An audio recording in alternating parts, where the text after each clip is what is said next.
Evening, everyone, and welcome to the 2022 Woodrow Lloyd Lecture.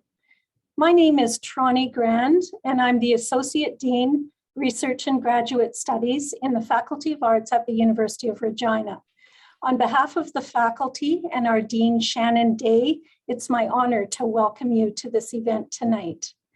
As we begin, we honor and acknowledge all of the First Nations, Métis, and Inuit peoples who have lived, traveled, and gathered on these lands for thousands of years, and we give thanks for the land where the University of Regina sits. The Faculty of Arts believes that through commitments to decolonization and reconciliation, we can move forward together from a place of understanding and respect. Each of us, no matter what our background, has a role to play in reconciliation. I am of European settler descent, born and raised on Treaty 6 and Treaty 7 lands, and grateful now to be living and working on Treaty 4 territory. The University of Regina is situated on Treaty 4 lands with a presence in Treaty 6. These are the territories of the Nahiawak, Anishinaabe, Dakota, Lakota, and Nakota, and the homeland of the Métis Michif Nation. Today, these lands continue to be the shared territory of many diverse peoples from near and far. I want to acknowledge that colonial violence continues to negatively impact Indigenous peoples. I recognize that we are gathered virtually in an institution with a colonial history and a colonial present, and aim to continually lessen ongoing colonial harms through speaking about them. Let me tell you a bit about the Woodrow Lloyd Lecture Series. Each winter, through the generous support of the Woodrow Lloyd Trust, the University of Regina Faculty of Arts presents this annual lecture in honor of the late Woodrow Stanley Lloyd, 1913 to 1972. Woodrow Lloyd was one of Saskatchewan's most influential public servants and education advocates. Throughout his career, Woodrow Lloyd's voice emerged as one strongly in favor of a university as a space for innovation and a catalyst for social change. He likewise believed that all students deserved equal access to educational opportunities and resources. As Minister of Education under the government of Tommy Douglas, he undertook a radical and at the same time controversial redevelopment of Saskatchewan's education system, which included Canada's first system of student loans and bursaries, a system that would soon be implemented in provinces across the country. In 1961, Woodrow Lloyd succeeded Tommy Douglas to serve as the 8th Premier of Saskatchewan, wherein he played a formative role in the implementation of Medicare, Canada's first public health care program.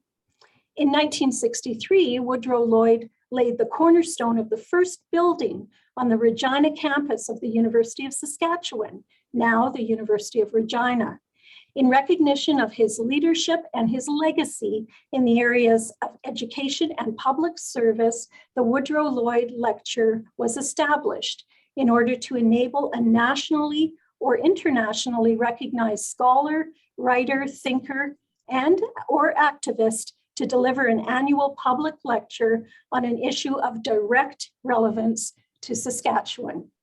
Previous speakers have included author and Globe and Mail columnist Shima Khan, Senator and Truth and Reconciliation Commission of Canada Chair Murray Sinclair, Professor, author, and social justice advocate Pam Palmater, and the 2019 presenter, award-winning journalist and author Andrew Nikiforuk. Tonight, we're so pleased to add Dr. Allan Downey to this list of esteemed speakers. I will be inviting in a few minutes Dr. Emily Grafton from the Department of Politics and International Studies to deliver Dr. Downey's introduction. Dr. Grafton will also moderate the question and answer period after the presentation. First, let me do a little bit of housekeeping. I want to thank, first of all, those involved in the planning of this event. This event was expertly facilitated by Milagro Charrier, project manager in the Faculty of Arts, and Kara Vincent, Arts Communications Officer. And we want to thank Stephen Martin of AV Services for his high-level technical assistance. And just one or two housekeeping matters before we begin. Please note that the chat has been disabled for this presentation, but you're still able to communicate with the moderator and with those of us behind the scenes here. And that would be through the Q&A button on the bottom of your Zoom screen. So anytime you want to, this is where we will moderate questions and answers for the question and answer period. But if you have any other communications for Dr. Grafton and the rest of the team, please feel free to click on that button and send us a comment.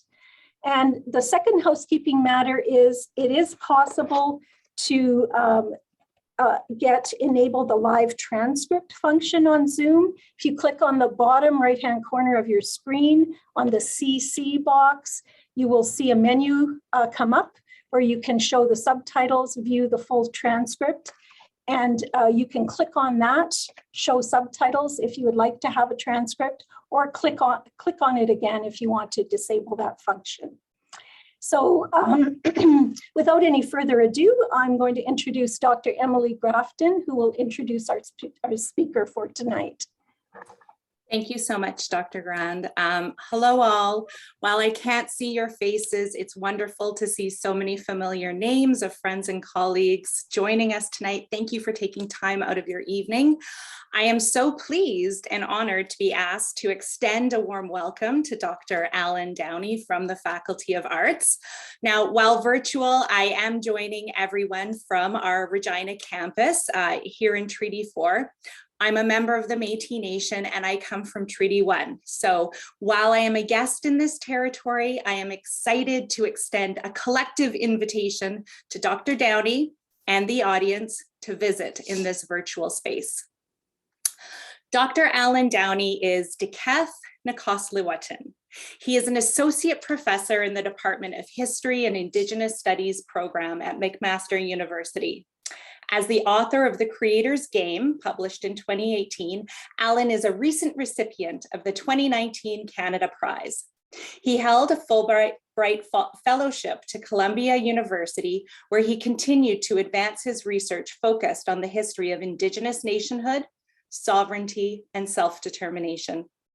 Beyond his research and teaching activities, one of Allan's greatest passions is working with Indigenous youth, and he volunteers for several Indigenous communities and youth organizations throughout the year.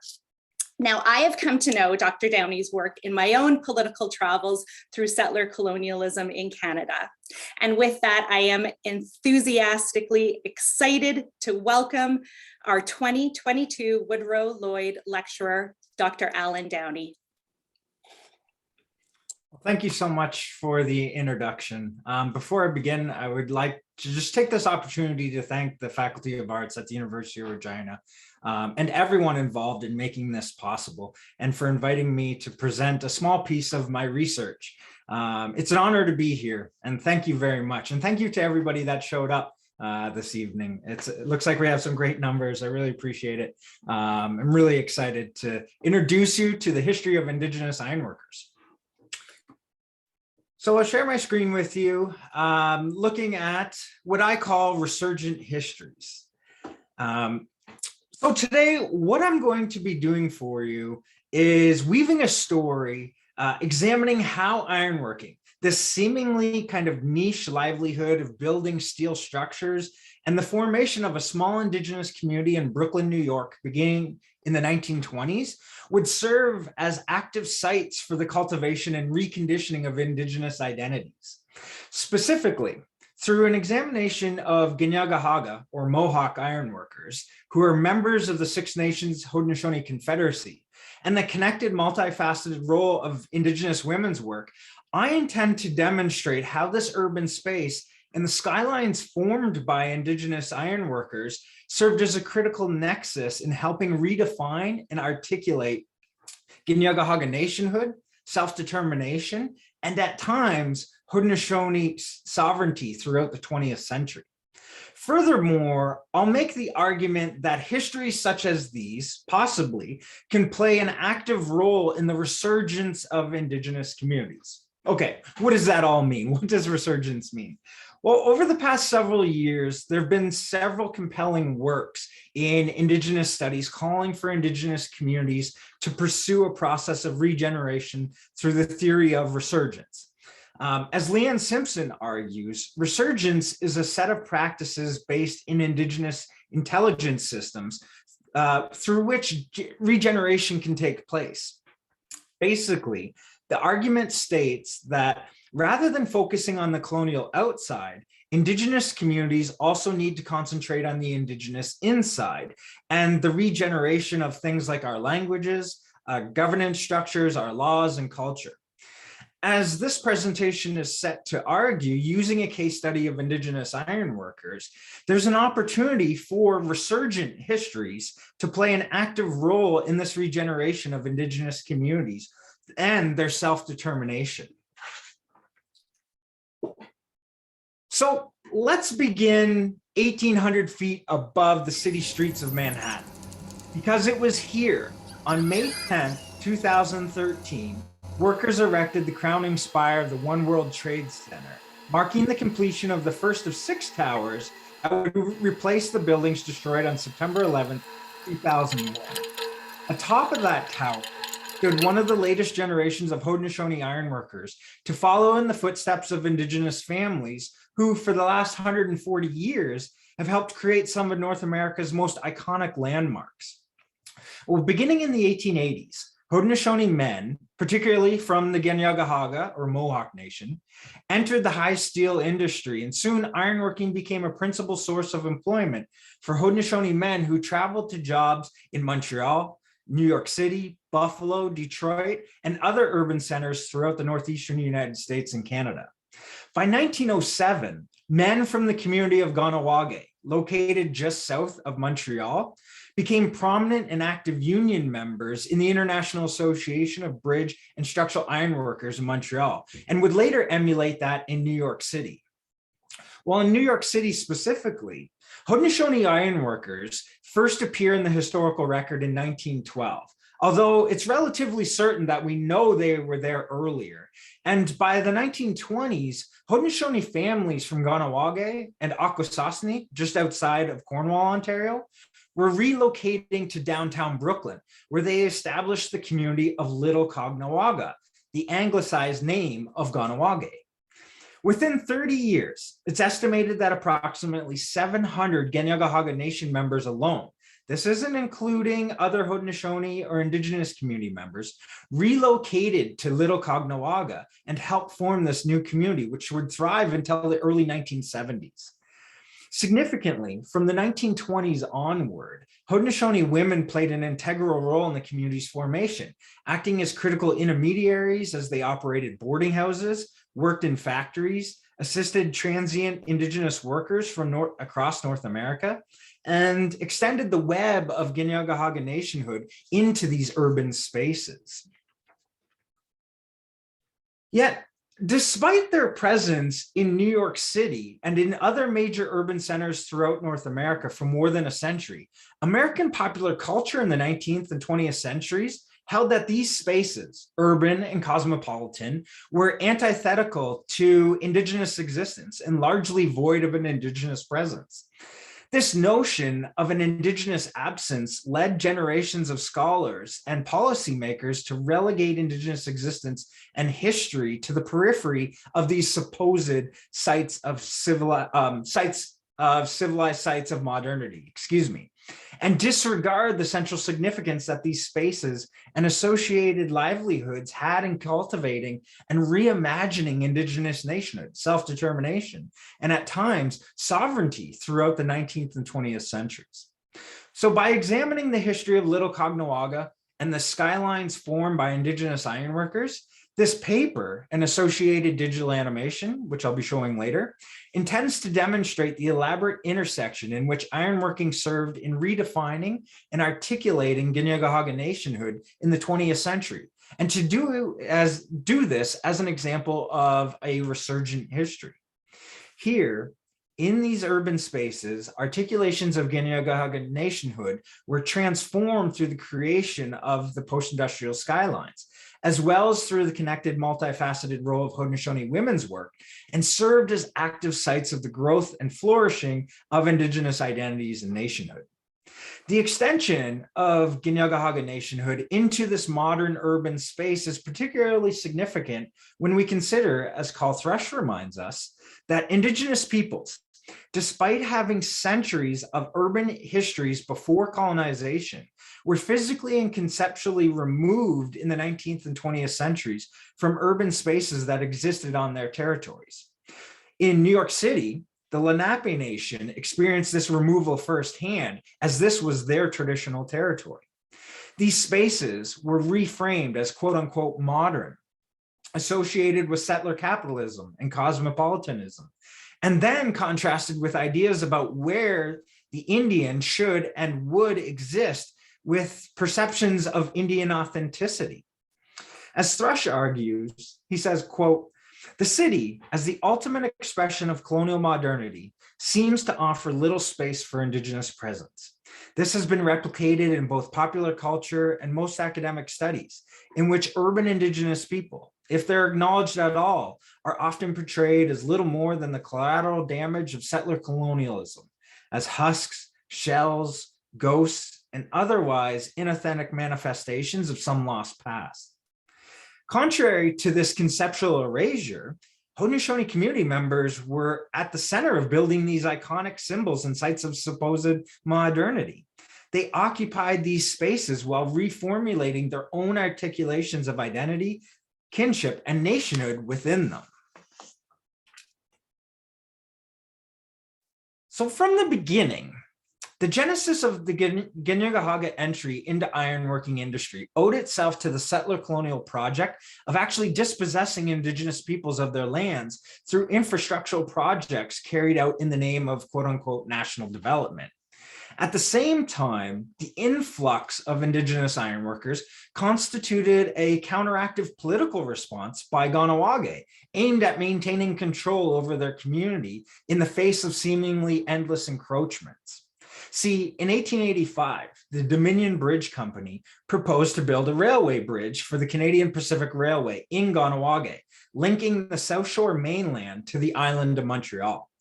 The project formed part of a decade-long series of encroachments that combined, as Daniel Ruick has documented, intensified and interrelated incursions into Kahnawake lives and lands, including the ongoing attempt to eliminate Ginyagahaga land practices in Kahnawake through the privatization of land ownership. As the CPR prepared for the bridge's construction, the Canadian Department of Indian Affairs, ignoring the blatant conflict of interest, hired the Dominion Bridge Company's vice president, James P. Dawes, to oversee the settlement of compensation claims for the land expropriated by the project. In the discussion for the bridge construction, Kahnawake negotiated to have several community members employed by the company during the project. Now, as the local Indian agent will record in the Department of Indian Affairs annual report that year, they said, quote, "The excellent stone quarries on the reserve have afforded many of the Indians lucrative employment, as has the construction of the bridge in course of erection by the Canadian Pacific Railway Company across the river from Lachine to Kahnawake. The proposed construction of the railway through the reserve by the same company will likewise give them an opportunity of gaining a livelihood at their doors." Well, not unexpectedly, the official failed to mention that these newfound economic opportunities presented themselves at the doors of Indigenous communities actually stemmed from the dispossession of the land on which Indigenous homes stood. Nor did the official mention that the Department of Indian Affairs, in partnership with the Dominion Bridge Company, had facilitated this dispossession. Well, within a year, the Indian agent's prediction was realized. Ganawage community members participated not only in this project, but also in the construction of the Sault Ste. Marie Bridge connecting Michigan to Ontario in 1887, where 50 men from Ganawage were employed as ironworkers, solidifying their presence in the industry for the next century. Well, Ginyagahaga ironworkers from Ganawage were quick to become prominent union members by the first decade of the 20th century, and they traveled throughout central Canada to various job sites as part of local number 87 of the Ironworkers Union from Montreal. As a result of their work in the industry in Canada, US Steel and Bethlehem Steel began recruiting Indigenous ironworkers to job sites in the United States, including in New York City. And it was here where they would establish an extension of their nationhood in this urban space.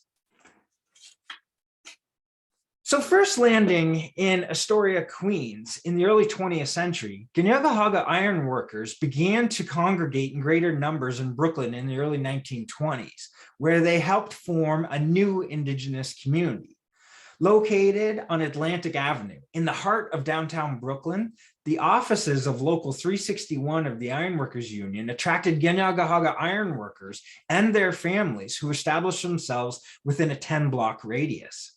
Soon, Ginyagahaga ironworkers dominated the neighborhood, which became affectionately known by the local press as, quote, the suburb of the Indian Reservation. Local Reverend David Corey called Brooklyn, quote, the most popular center for Mohawks off the reservation.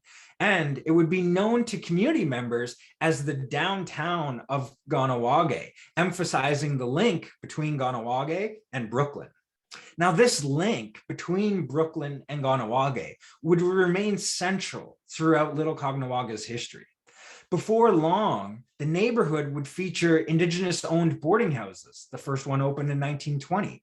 Grocery stores that catered to the Indigenous clientele by carrying a specific type of cornmeal for making cornbread.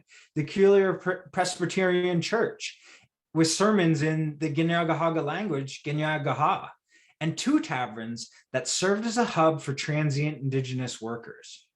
Well, despite ironworking's significant influence, the neighborhood wasn't limited to men or to what was at that time male ironworkers. Once numerous Ginyagahaga individuals had established themselves in the community, Indigenous women from Ganawage and other Haudenosaunee communities moved on their own accord to the Brooklyn neighborhood in search of employment in factories as nurses, school teachers, housemaids, and significantly as boarding house owners and operators.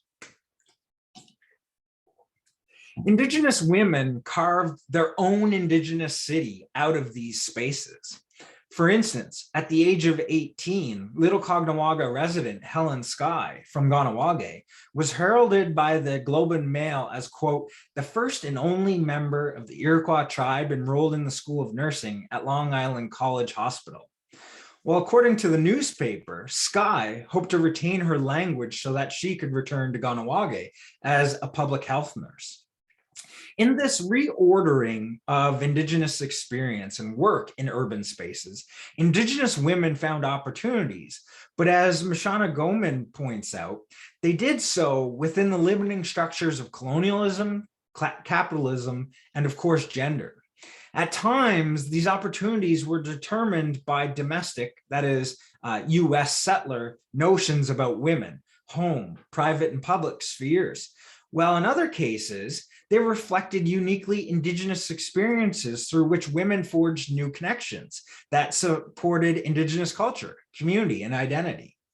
In Little Caughnawaga, Indigenous women were key to the formation of this Indigenous space, serving as interlocutors of language, Haudenosaunee history, and networking between Ganawage and Brooklyn. One important site of this work was at the Presbyterian Church in Little Caughnawaga.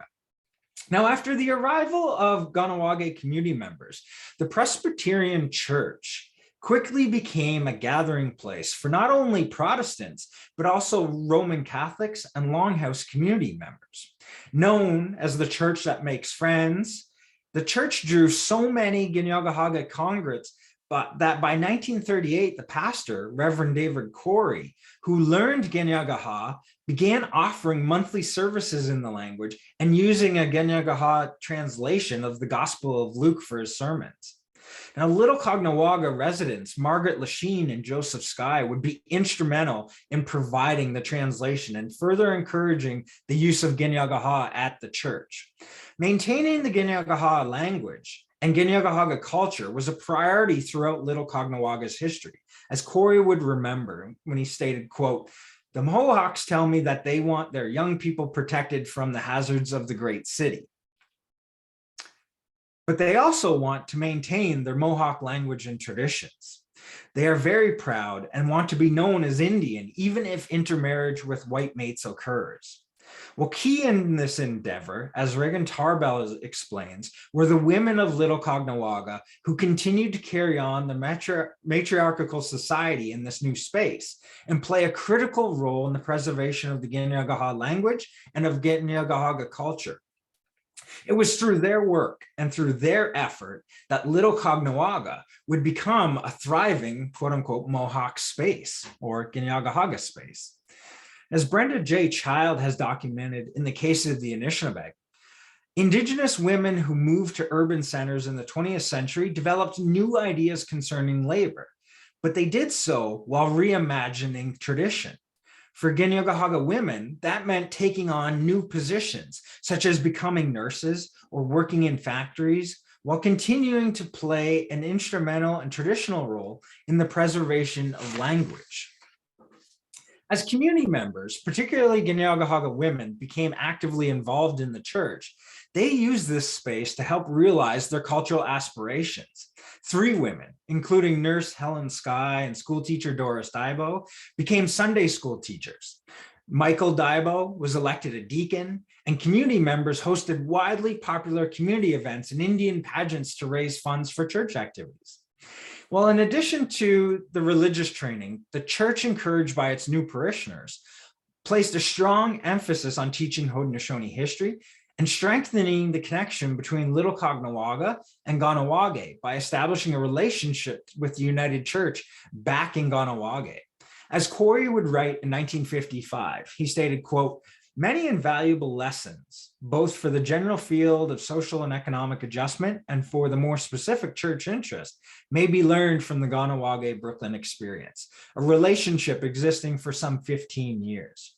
A small, overpopulated reserve finds its chief economic salvation in a skilled trade that takes its men off the reserve for their livelihood, but also affords them a welcome opportunity to rehabilitate the reserve itself in terms of better housing and other facilities.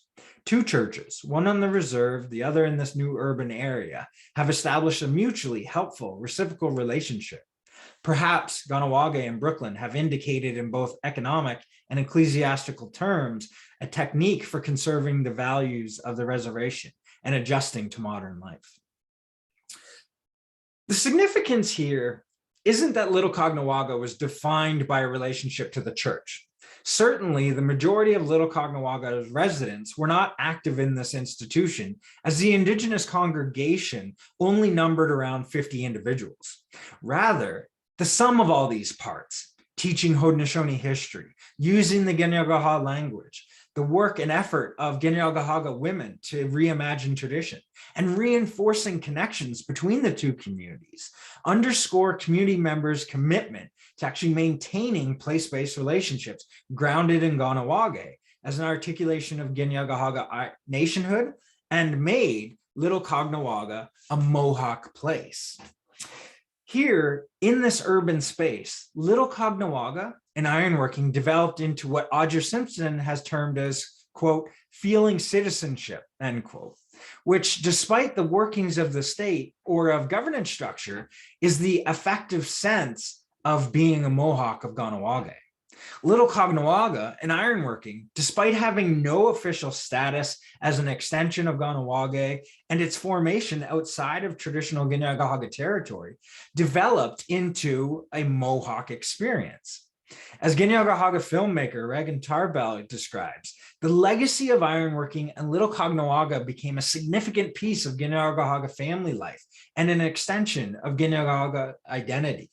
She said, quote, "Ironworking has been woven into the fabric of Ginyagahaga identities over the past 150 years and has become part of contemporary history of who we are. And I think it's definitely played a role. One thing I can think of for sure is that a lot of men used to use the language on job sites. So I can think it definitely contributed. And we also brought our values into that as well. Men would bring their sons, their nephews, family, or friends on the job with them to teach them. They would teach them to do the job, and it was all passed down. And these are things that become part of the fabric of the family. And thus it becomes such a family thing. So I think it's definitely played a large role in the rebuilding of our identity. The men have become renowned for the work they do, and has definitely become part of who we are. Well, this new urban space and industry offered an alternative space for articulations of Indigenous nationhood to be expressed through Indigenous bodies, history, language, and urban Indigenous kinship connections, repositioned and formed in Little Caughnawaga while remaining connected to Kahnawake. In his biography of Indigenous rights activist Richard Oakes, who was raised in Little Caughnawaga, historian Kent Blanchett reaffirms this socio-political connection and of feeling citizenship. She says, quote, "Brooklyn, unlike any other major city in the state, meant more than just an economic opportunity or a fresh start.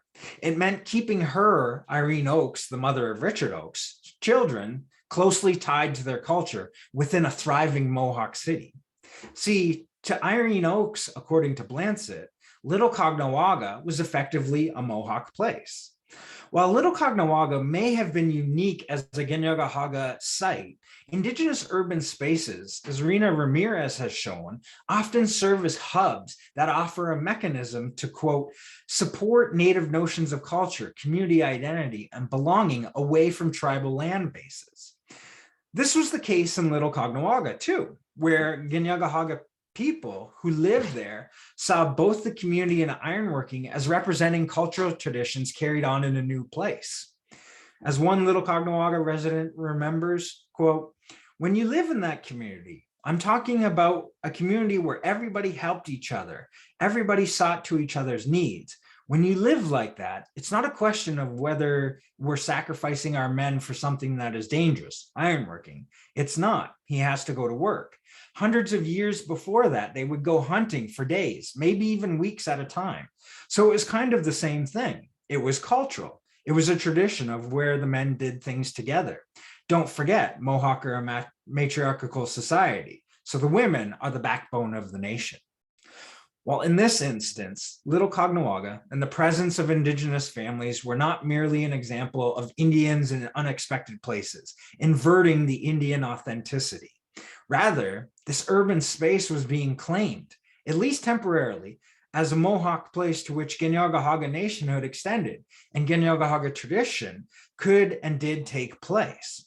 As the previous quote demonstrates, and as Reagan Tarbell alluded to earlier, the move to Little Caughnawaga did not serve as an abrupt end to a supposed former way of life.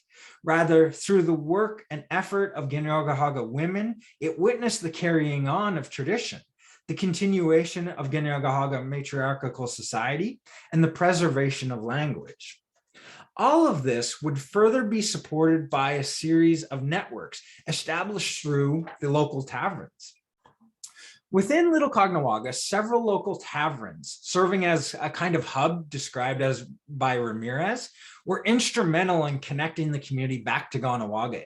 Known as the Spar Bar on Atlantic Avenue, which was owned by a woman from Kahnawake and her non-Indigenous husband, as well as the Wigwam Taverns, these two institutions were a critical link for transient ironworkers in terms of communication. They were known to have one of the only phones, prospective employment, and other community services. Still yet, the Indigenous ownership in Brooklyn was not insignificant in that under the Federal Indian Act in Canada, it was illegal for Indigenous peoples to drink, visit a tavern, or enter a hotel that served alcohol until 1970. So while Indigenous women could own and operate these establishments in Brooklyn, they could not do the same in Kahnawake. As former Little Caughnawaga resident Verlaine Wright remembers, she said, quote, "The wigwam was a lot more than just a bar. It was like Grand Central for the Mohawk Indians who came here, she said. People sometimes picked up their mail there. They got rides back to the reservation there. They found out about jobs there, and that's where they all met. Here, in this urban space that the New York Times unabashedly proclaimed in 1912 to be, quote, the heart of the most complex civilization in the world, in which somehow these Indians have managed to adapt themselves to the conditions they find around them, Ginyaga individuals did more than adapt, whether by establishing a connection between church dominations, using the Ginyaga language, or building personal and communal connections between Kahnawake and Brooklyn in its taverns. Little Caughnawaga represented a radical break from settler colonial spaces perceived to have absorbed Indigenous existence within their frameworks. Beyond the institutions such as taverns or the Presbyterian Church that served as hubs of Ginyaga culture and as a critical link between Kahnawake and Brooklyn, one of the most significant legacies of Little Caughnawaga and ironworking was their central role in the affirmation of Haudenosaunee self-determination and the right of Haudenosaunee individuals to cross the imposed international boundary line. So, after all, following in the wake of several arrests of Haudenosaunee ironworkers in Little Caughnawaga as quote-unquote illegal laborers from Canada, it was an ironworker named Paul Daibo that successfully articulated Haudenosaunee self-determination in US federal court and defended Indigenous peoples' treaty rights between 1927 and 1928 to freely cross the international border.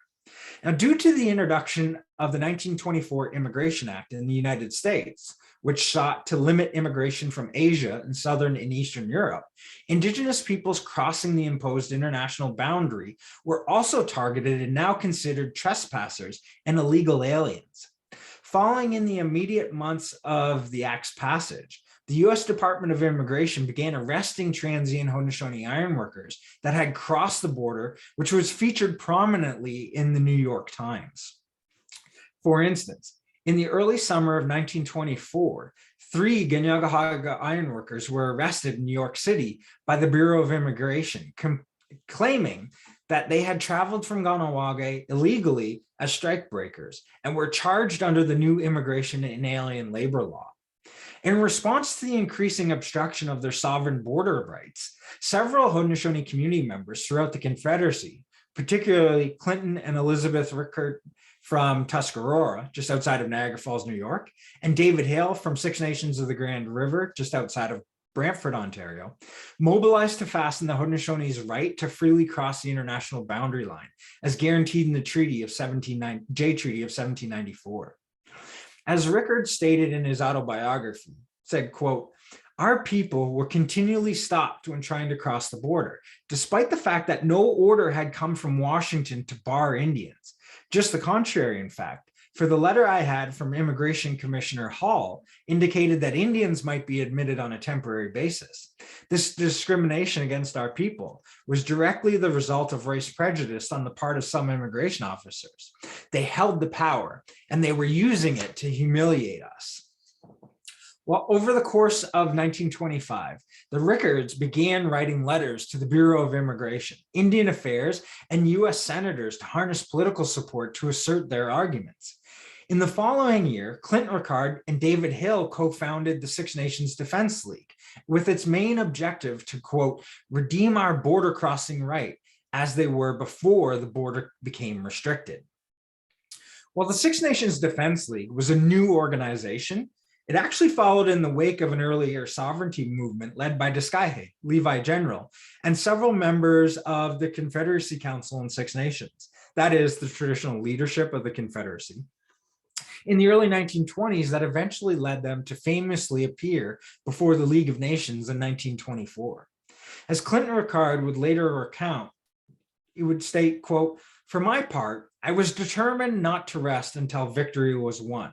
The last words Chief Diskaihe had said to me before he died were, 'Fight for the line,' meaning the border, and I intend to do just that." Well, central to this movement Beyond the work of the Confederacy leadership was the arrest of ironworker Paul Diabo and his wife Louise Diabo in Philadelphia in 1926. The Diabos were in Philadelphia where Paul was employed as an ironworker, but they were arrested under violation of the Immigration Act of 1924 and deported back to Ganawage. In response, Paul Diabo hired a lawyer and proceeded to challenge their deportation in late 1926. Instrumental in this case were 5 ironworkers from Ganawage living in New York City that encouraged Diabo, as historian Gerald Reed has argued, to, quote, test the application of American immigration laws to the Haudenosaunee. With the passage of the Alien Immigration Act, many of these early ironworkers considered the new immigration policies not only inconvenient, but a violation of their rights as Haudenosaunee and a threat to their very livelihood. Threatened politically and economically by the immigration controls, Reed continues, they had an obvious concern with Diabo's deportation and a clear interest in challenging it. Here, Little Caughnawaga and ironworking combined to galvanize further reassertion of Haudenosaunee sovereignty before colonial authorities. After a meeting of 6 ironworkers at Peter Rice's apartment in Little Caughnawaga, Diabo decided to pursue the case, and their group began organizing in the community to raise financial support for legal fees. Additionally, in February 1926, Clint Ricard began corresponding with Diabo's friend and fellow Ginyagahaga ironworker James Ross, further encouraging Diabo to test his case against U.S. federal law and offering to support his legal team with documents collected by the Defense League concerning Haudenosaunee border crossing rights. All of these things, ironworking, Little Caughnawaga, Paul Diabo's arrest, the introduction of the Alien Immigration Act, as well as the legacy of Discahay's League of Nations appeal and the subsequent founding of the Defense League, coalesced to produce one of the most important Indigenous rights cases in U.S. history. In March of 1927, U.S. District Court Judge Oliver Dickinson ruled in favor of Diabo, upholding the Jay Treaty, stating that, quote, the boundary line to establish the respective territory of the United States and of Great Britain was clearly not intended to, and just as clearly did not affect the Indians. It made no division of their country. From the Indian viewpoint, he crossed no boundary line. For him, this does not exist. This fact, the United States has always recognized, and there's nothing in this legislation to work a change in our attitude.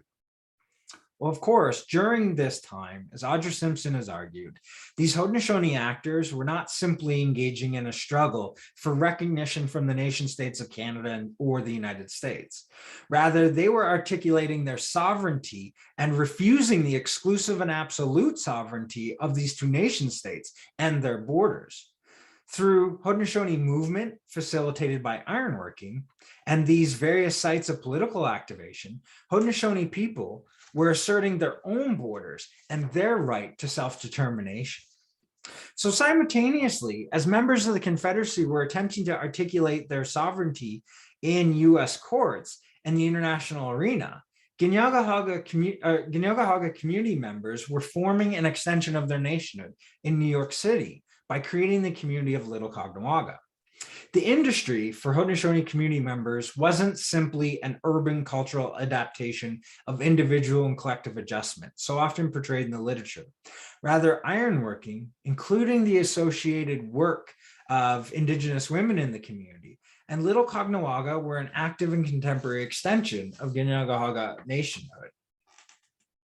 So it's in the context of this history that my new project seeks to begin reshaping the urban history of Haudenosaunee and Indigenous ironworkers, and to distance this story from an oversimplified portrayal of a racialized, hypermasculine labor force that is often found in popular media accounts.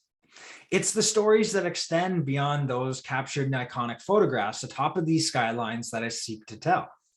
Utilizing historical methodologies inspired by the field of Indigenous studies, community partnerships, as well as paying attention to visual representations of ironworking produced by Haudenosaunee artists, musicians, photographers, and language speakers, I set out to create a new project to demonstrate the elaborate intersection in which the web of ironworking and urban histories played in Haudenosaunee kinship, gender, and intercommunity relations while shifting their articulations of identity and nationhood. One way I thought of doing that was to create a digital animation to tell this story. What you're about to see is our new digital animation, co-directed by myself and Carly Loft from Ganawage, and produced by our animator, Saki Moritani. And it incorporates the artwork of Haudenosaunee artists, musicians, and knowledge holders to be presented in communities, posted online, and eventually for public display. So it'll just take me a second to pop it up.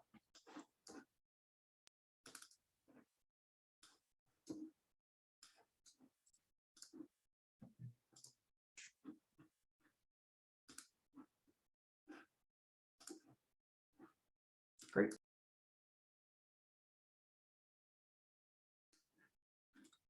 So I'll just pop up my slideshow again.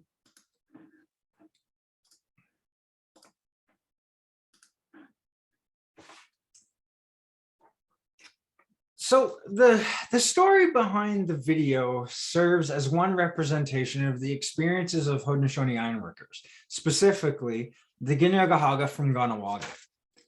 Aside from the critical partnerships with community members, artists, musicians, the Ganawage Culture Center, and Six Nations Polytechnic, there's several key theories coming out of Indigenous studies focusing on resurgence, Indigenous feminism, and nationhood that informs this work.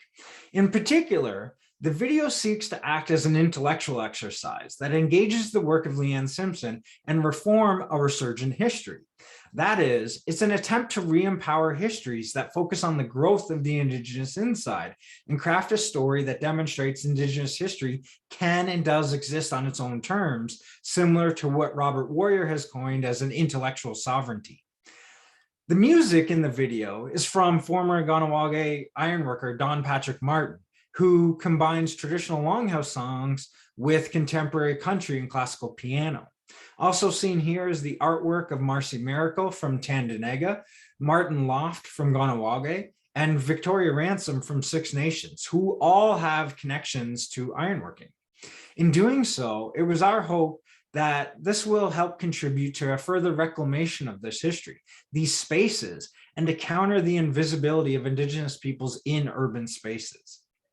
In many ways, the history of the skylines of North American cities is a story about Indigenous kinship, identity, and nationhood that's expanded all aspects of these Indigenous lives and Indigenous life. The various buildings that make up New York City, the New York City skyline, exist in part because Indigenous peoples articulated and activated their nationhood, networks, and self-determination to make sure that they were there to build them in the first place. Over the course of a century, Ginyagahaga nationhood and Haudenosaunee self-determination were reimagined through ironworking and through Indigenous women's labor in and around the urban community ironworking gave rise to. From the early 1920s to the 1970s, Little Caughnawaga thrived as an Indigenous space. Today, the community is not as prominent as it once was, but the buildings erected as a result of the Haudenosaunee activation of their nationhood and self-determination still stand. And the latest generation of ironworkers continue to walk the high steel of New York City and other North American skylines. Well, thank you very much for listening. I hope you enjoyed this presentation. I would be happy to take any questions if there are any. Thank you so much for that, Dr. Downey. That talk was excellent. The film is beautiful. And I really appreciate the way you literally animated, but also just illustrated through your concise lecture, the connection between Ganawage and Brooklyn and the influence that that has as sort of maintaining aspects of Haudenosaunee resurgence, self-determination in sort of these two different locales, but reinforcing each other. It was extremely eye-opening. We're going to turn to questions right away, but just, a few comments. It struck me as you were talking and sharing these stories and these lived experiences that there were a lot of similarities between the lived experience of my family as a Métis family on the prairies and other Métis families within my community. And as you talked about religion, specifically matriarchy, men going hunting, and Interestingly, those stories around the tavern and the reinforcement of cultural identity and community connections there were quite reminiscent of stories that I've heard from my dad and my uncles and old ones in my community. And you also really sort of reinforced for me how we often think that colonialism had this very abrupt start, I guess you could say, and abrupt end. And here you're demonstrating very much in that line with Cole Thrush, who you spoke of, you're demonstrating how colonialism isn't so abrupt and so much remains hidden in plain sight. I'm borrowing from some of your work around lacrosse. But also so much of the resistance isn't as obvious as maybe we think. And so you've done this beautiful job of showing us like tangible resistance, which is something that I just love about your work around lacrosse, is showing us the insidious nature of settler colonialism, but then also just really showing us this is resistance, this is resurgence. Like, it's just very clear, and I very much appreciate that about your work. So enough from me. We do have questions. So we'll start with the first one, and I'm just going to read this aloud. This is from Mika. It says, my grandfather from Six Nations of the Grand River Reserve belonged to Local 361 in the 1980s and had mentioned that a portion of the Ganawake men had obtained their books by buying them instead of going through apprenticeship school. In brackets, such ironworkers are referred to as bought books. This isn't uncommon across the trade or at all specific to one group. However, it isn't looked upon fondly. With that said, how often did you come across this in your research? If you are familiar, how was this perceived amongst those in the community? Would these perceptions change throughout the 19th and 20th centuries? Would this be considered an act of resistance, despite other Indigenous Union members frowning upon the act of buying books? My apologies for so many questions, just very interested. And it's a great set of questions, Mika. Yeah, it's a great set of questions. Thank you, Mika, for that. This is really interesting because I had heard of these bought books before, but I haven't really in my oral histories come across them too much. What I have been coming across is Indigenous peoples existing and Haudenosaunee ironworkers existing on both sides of the Union kind of, the Union locals, let's say. So one of the interesting things that's happening throughout the history of Haudenosaunee ironworkers is that you get individuals such as those that were arrested in 1924. They're actually considered quote unquote scabs, is what the media would call them at the time, but they were ironworkers that existed outside of union halls. They were non-union ironworkers being hired by steel companies. See, the steel companies have an interest in not hiring union laborers because it costs them more. And so they were doing this in the 1920s, 1924 specifically, because there was an ongoing strike with union members. The interesting thing that's happening is that Local 361 and a couple other locals from Jersey City, New York City, from Brooklyn are all on strike. And there are Haudenosaunee ironworkers in those locals. But there are also Haudenosaunee ironworkers outside of those locals actually coming down to try to take their jobs, being hired directly by the steel companies. This blows up a few times throughout the 1920s, 1930s, 1940s, as there's various strike actions in which Haudenosaunee individuals find themselves on both sides of the picket lines. So it's a great question. I'm not sure. I haven't got a lot of feedback on how individuals feel about these bought books, or if how individuals feel about union versus non-union workers. I'm hoping to get to more of that throughout the oral histories that I'll be doing for this project. But unfortunately, COVID hit just when I was about to start those and completely stopped everything. Because of all the oral histories that I do with individuals, they're in person.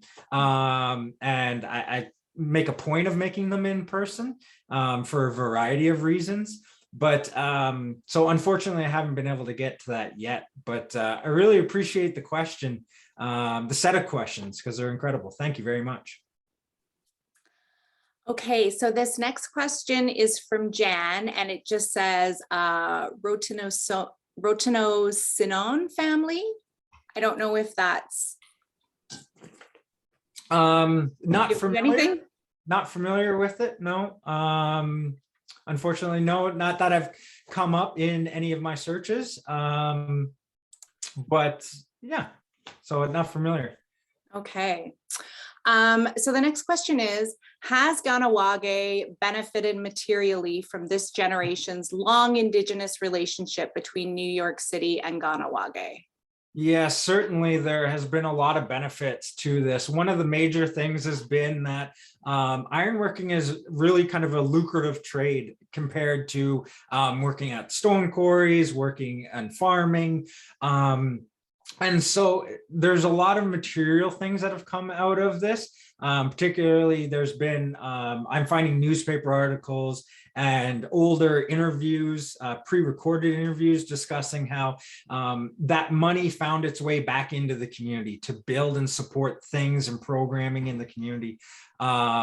One of the interesting thing that also happens is there's a series of memorials that have been established in Ganawage. This is a really dangerous job.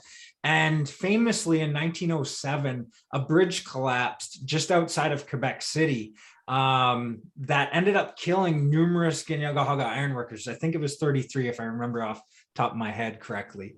And one of the things that they've done in the community is set up a series of memorials. There's actually 2 crosses set up that are supposedly made out of the iron from that bridge collapse, but definitely was supported by ironworking money. And there was a newer one to celebrate the 100th anniversary of that collapse, which was built a few years ago. And that memorial also has come from ironworkers' monies. And so we see a lot of that. There's also a lot of community connections. It's not just material connection that we see, but kinship connection. So there a lot of individuals go down to Brooklyn and end up staying in Brooklyn. So there's a huge kind of contingent of Ganawage families and individuals that still have been there for generations now in Brooklyn and around the Brooklyn area.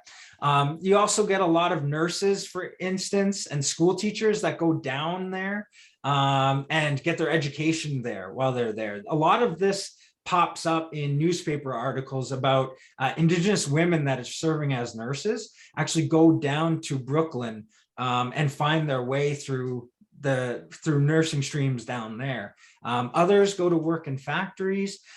So you see a lot of influence that Brooklyn has on Ganawage and vice versa, very, very much to this day. It's not hard to come across a Brooklyn accent in Ganawage as well, which Regan Tarbell laughs about. Has an amazing documentary if anyone's interested in looking at that, but just look up, Google documentary on Mohawk ironworkers. It's an amazing one. Thank you for that. So Omid has 2 questions. The first is there any research on the role of band council at the time? Second, I'm curious to know if you see any relationship between this and the proliferation of urban reserves. Interesting. Mm-hmm. So I'm not sure what's going on with band councils at the time because I haven't got into their notes yet. This is an evolving project, which kind of leads me to not be able to answer some of the questions. It's really interesting with urban reserves. So what's going on in individuals and communities that are establishing urban reserves. That is that they're buying back or getting land back from Indigenous communities and setting up communities in urban reserves. Or setting up urban reserves, which is really interesting. I do see a connection here. One of the things is that there's a disconnect between just how important and significant urban settings have been for Indigenous peoples and to their nationhood and sovereignty and self-determination, and what people actually think has happened. So there is a long history of Indigenous peoples existing within these cities and city sites and urban environments, despite the overwhelming presence in the media of an absence of Indigenous peoples. And so I do see this happening quite a bit more, in that there is this connection. It doesn't take very long, or you don't need to look very hard to find urban Indigenous histories before colonization or after colonization with Indigenous peoples. And so I think that these are part of an ongoing trend, an ongoing trend of revitalizing those stories and revitalizing those movements, which is really interesting. And I hope to follow it more closely as that takes place and carries on. Great, thank you for that. Okay, so Lisa, not a question, enjoyed the themes throughout and importance of resurgence and power of, what is it? Ongahoe. Ongahoe, family and community. Ongahoe. I forget that you can see this too. Thank you for that. Yes. Okay. Okay, so Debbie, just a comment. Thank you for sharing this concept. The video was moving as I thought of my husband and his work in ironworking and the close-knit community of ironworkers. We once ran into a fellow ironworker in Cuba from Ganawage. He and my husband visited for hours. My father-in-law is an ironworker from Six Nations. Oh, great. Yeah, thank you for sharing that, Debbie. Okay, Anonymous. What other types of cultural preservation, smoke dancing was present in Little C? Yeah, so this is really interesting because a lot of things do take place in the community. So you have language, you have culture taking place. A lot of what's been recorded, at least in the archives that I'm looking at before I get into my oral histories, has been what's taking place at the church. And generally what's taking place at the church is they held these kind of quote unquote, what they call Indian pageants, where Ginagahaga individuals were having quote unquote city powwows, basically is what they were, but they were mock powwows to raise money. So you have a lot of craft work being done by Indigenous women, beading of leather and various Haudenosaunee designs, and they would be sold throughout the Northeast. Indigenous men would go to various kind of I guess you would call them flea markets now, or other types of celebrations and fairs, those types of things throughout the 1920s, 30s, 40s, and 50s, selling these handcrafts and artwork of the Haudenosaunee women in particular. When it comes to dancing, we know that that in these kind of mock powwows that they were having, they were actually raising money for church activities. And they even raised money for Paul Dibo's case in 1927 and 1928. One of the things that they were doing was showcasing elements of their culture. Now, I say elements of the culture because it's not always perfect replicas of culture or the reproduction of culture, but at times they would shapeshift their dances, their culture, their ceremonies to kind of meet the expectations, the preconceived notions of Indian authenticity. What does that mean? Well, non-Indigenous peoples had expectations, right? We know this from movies, from Buffalo Bill's Wild West shows, that non-Indigenous peoples had expectations of what Indigenous peoples looked like, what they sounded like, who they were, all of this stuff. Most of this comes from really racist discourse of Indigenous peoples. So what would happen is when they would go to these powwows and host these events, they would wear things like feathered headdresses. Now, Haudenosaunee people have headdresses, but they don't have plains headdresses. But sometimes during these events, they would wear plains headdresses to meet the expectations of their audience, right? This is what the audience expected to see, so they were selling it to them. And they would often do that. And we see that happening throughout this history of Little Caughnawaga. But at the same time, they would do smoke dances, for instance, green corn dance, they would call it, often would come up. A quote unquote war dance would often appear in the news media and sensationalized and these types of things. So all of that was taking place. But it's important to remember that internally what was happening was a preservation of culture. There was an emphasis clearly placed on maintaining Kanien'kehá:ka language, maintaining Kanien'kehá:ka culture, whether it been about Haudenosaunee history and Kanien'kehá:ka history, connections back to the community.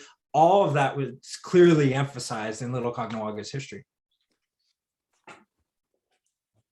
Thank you for that. The relationship between, cultural erasure and these sort of manufactured, inauthentic representations alongside, like real, authentic continuation of cultural practices is very fascinating. Okay, so Danielle has a question, a long, lengthy question. So earlier in the presentation, you had stated how the CPR working with the Indigenous peoples at the start of the development of the railroad. My grandfather worked with many Indigenous peoples throughout his time with CPR from 1914 to 1966. In one of his stories, he told us how he worked hand in hand throughout the country with many Indigenous peoples, and he felt the CPR would have not been successful as they were if they weren't for the Indigenous people that helped with the surveying, etc. Through your findings about the CPR railroad, were the ironworkers treated appropriately, and wages at the time, were they as equal as people from European descent? Yeah, that's a great question. One of the things that happens with Kanien'kehá:ka ironworkers is that they very quickly become part of the union, and they become really influential in the union. To this point, I've found a couple people that are in the middle ranks of the administration of the union. I haven't found anyone too high up, but I could be totally wrong on that. But all that said, is one of the important things that occurs is with their influence in the union easily by 1907, even in the late 1800s, they're involved in the union, the Ironworkers Union, is that helps push them to have a prominence, both by gaining a considerable wage and also having access and the ability to go to different working sites. So as far as I know, they were treated well in the unions from what I've seen and the reflections that I've seen. And the wages at the time were equal to other individuals that were within that union. But again, that's something that might I think, but I don't know for 100%. I can't say that I did, that I do. But I really appreciate that question. It's really interesting. We know that among the ironworkers, there are a lot of Italians working, a lot of Irish, usually new Irish immigrants working in the industry, along with Indigenous peoples that dominated at the time. And so, yeah, and a lot of Maritimers. Someone had just pointed that out. Raymond Blake pointed that out as well. So we do see that taking place and occurring. Okay, sorry, I was reading the question. So you just alluded to Raymond's next question. Thanks for the great lecture, entertaining and informative. I couldn't help but relate what you were describing about Little Caughnawaga to men and women who traveled from other parts of Canada to work in the US or other parts of Canada and establish communities in places like New York City or today in Fort McMurray. And of course, you have Little Italy and Little Ireland in American cities. Do you see similarities between the experience of Maritimers, Irish, and Italians in New York City, for instance, with the experiences of those from Mohawk communities? Yeah, absolutely. You definitely see the interest of the tavern, for instance. It plays such an important role throughout history. It's not just an establishment about drinking alcohol. It is way more than that and has been that. And there's some research that has been done into this. But the tavern plays such a big role for a lot of these communities because it becomes the place in which it becomes a hub or a network for communities to be able to access things like employment and social, so quote unquote social services, a place to stay, something to eat, whatever it might be, finding jobs in the next city. We know that also a lot of individuals, because of the presence of Ganyagahaga ironworkers in Brooklyn, I started to see in newspaper clippings and in some of the records of the unions were other Indigenous individuals that would come to New York City and specifically go to Brooklyn and Little Caughnawaga to look for help. So I've seen ironworkers or just people working coming from Lakota and Dakota communities out west in the prairies. I've also seen Mi'kmaq ironworkers and heard of Mi'kmaq ironworkers coming from Nova Scotia, going down and making their way through Brooklyn, but also having a connection to Little Caughnawaga because it was the Indigenous center, if you would. It's not the only Indigenous space in New York City, don't get me wrong. And it's not all about Ganyagahaga ironworkers and Ganyagahaga and Haudenosaunee peoples, because there's lots of other Indigenous peoples, but it does become a key network and hub for various individuals to go through. So I definitely see that there are similarities.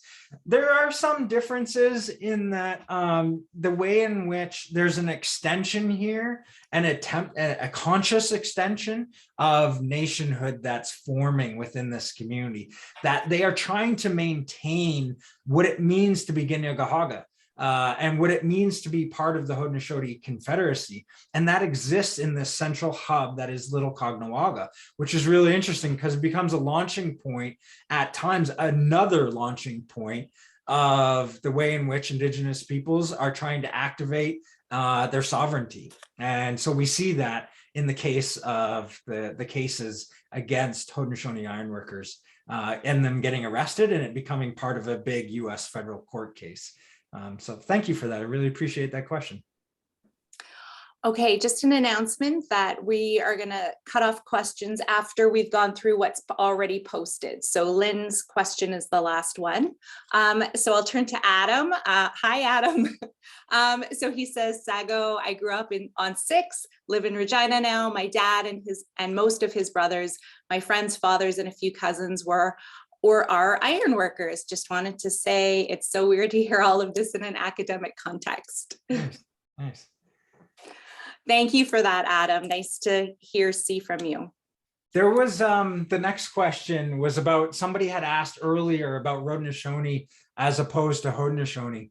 Haudenosaunee is the Ganyagahaga or Mohawk word for the Haudenosaunee Confederacy. So there are different ways of spelling it. In Ganyagaha, it's with an R, and in the Western dialects of the Six Nations Confederacy, it would be with an H, Haudenosaunee. So for the video, you'll see Haudenosaunee, which we used because we were doing a kind of Ganyagaha Mohawk story. In other works, I'll use the word Haudenosaunee because I'm using the Western dialect of the Confederacy. So thank you for that. And I'm happy that that got clarified. Yeah, thank you. And that adds to Edward's comment here. Thank you very much for that. Okay, our next question from Renee. Do the families from those men featured on the famous IKEA poster benefit from this iconic shot? Yeah. No. So interestingly enough, those men's names have largely been forgotten. Outside of Kahnawake, they've been forgotten. Often that picture's name is called Ironworkers Have Lunch or the Unknown Ironworkers. And part of the digital animation that we were doing, and I can share my screen again to show you what we're talking about, but it would be the middle picture there with, it's Peter Stacy, Joseph Jocks, and Peter Rice. They're all three of them are from Ganawage. They're relatively, when it comes to that picture, unknown and not identified. And this is one of the first times, the digital animation is one of the first times they're identified, besides where we got this from, those names, was from the Ganawage Culture Center, because of course community members could identify them. But when it comes to the thousands and thousands and thousands of prints and where you see that picture, I don't believe that they receive compensation for that, or they're even known outside of this. And this is part of the project, part of that resurgent activity that we're trying to do, is to make these things known, to make this sovereignty movements and the self-determination movements known, so that maybe I don't know, but maybe someone can build upon that information going forward. I learned a lot about this in my history kind of lacrosse, where we did these kind of resurgent projects, and there was these kind of unintended but welcomed responses about what was happening. For instance, I had written a piece, what I call resurgent history, on the Iroquois Nationals, which is an international lacrosse team representing the Haudenosaunee Confederacy in international competition. And I made the argument that other Indigenous nations should do this. They have a right to do this, to represent themselves as sovereign nations. And I didn't say anything profound or anything like that. It has more to do with the individual that carried this forward.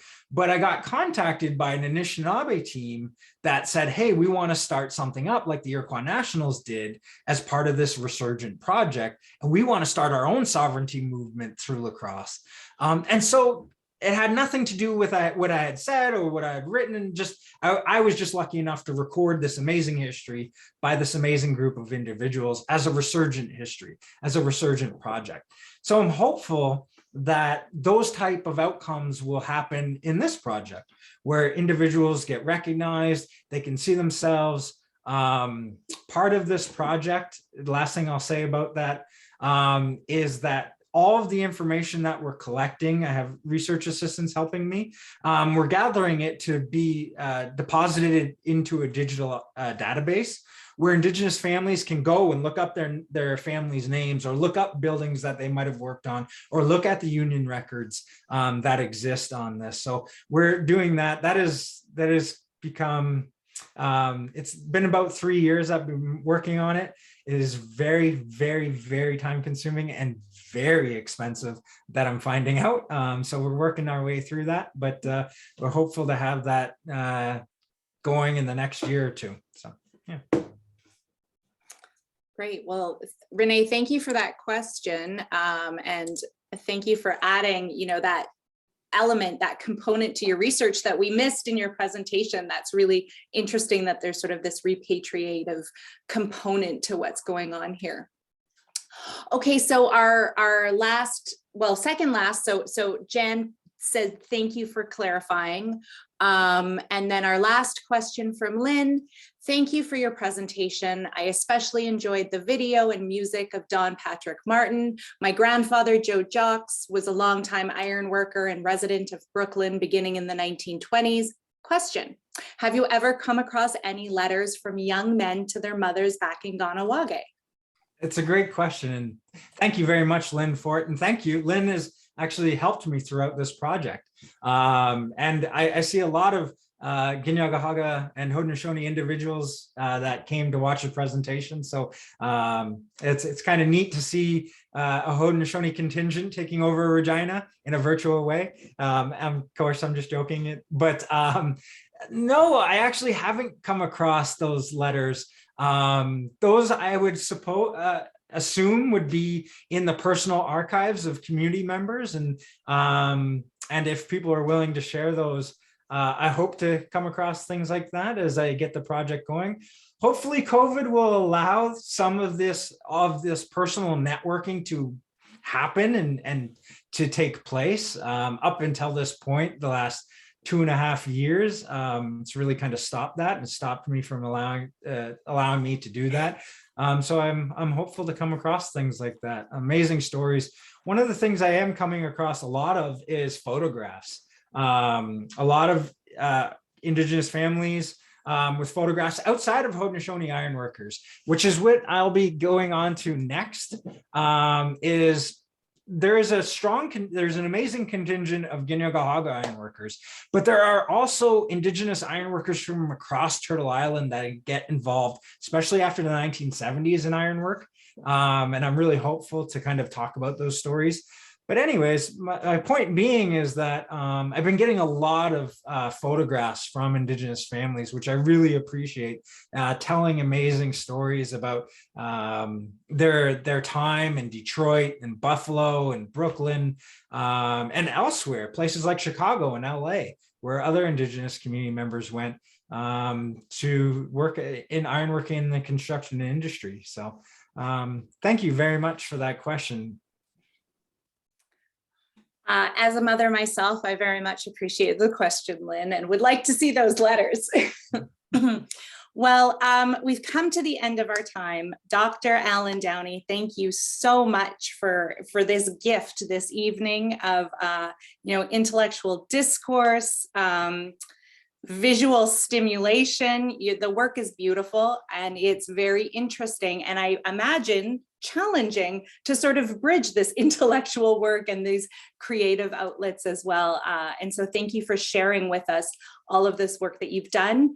On behalf of the Faculty of Arts, the University of Regina, the 2022 Woodrow Lloyd Lecture, we just really appreciate the commitment and time that you've given to us to sharing your intellectual journey, your cultural journey, and a note about the work that's to come. I am very personally excited as you continue to do this work, because as I said, it is so concise, illuminatory. You make very challenging and intangible things come alive and become so clear. And I'm so excited to see where you go, and then how folks use that, and those coming behind us use that to pave their path towards and through Indigenous resurgence. So thank you so much for your time. And thank you to the audience. Oh, and I am told to look at the Q&A. Thank you from Patricia, very inspiring work and great presentation. Danielle, is there somewhere you can submit photographs to your project? As I do have many photographs of my grandfather's works across Canada with Indigenous peoples that worked with him while surveying for the CPR. The best way to get a hold of me is my McMaster email, which I can be found very easily online. If you just put Allan Downey McMaster, you should be able to find my email and get in touch with me. Okay, well, thank you for those final questions. And again, thank you, audience, for coming out, especially now that we know there are so many from far away. Thank you for taking the time to join us so late in your evening. Good night. Thank you very much, everyone. And thank you for coming out. I really appreciate it. And all the kind words and the sharing. It's been an incredible hour and a half. Thank you very much.